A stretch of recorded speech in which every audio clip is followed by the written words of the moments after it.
Ei, alguna vegada t'has trobat a casa amb un fred que et congela o una calor que et sufoca? Que incòmode, oi?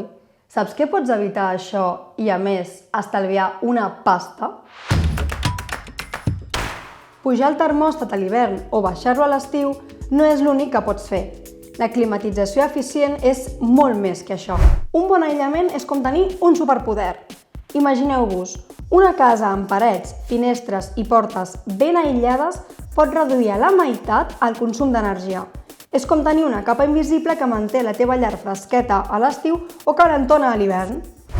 Si no ens preocupem per l'essencial, com un bon aïllament, la resta, com apagar els llums, no té gaire sentit. Comença pel que importa i quan compris o lloguis una casa, fes que la teva llar sigui eficient. Recorda, el poder està a les teves mans. La informació ens farà sostenibles. Informa't i actua. Subscriu-te al canal per a més contingut sobre transició energètica.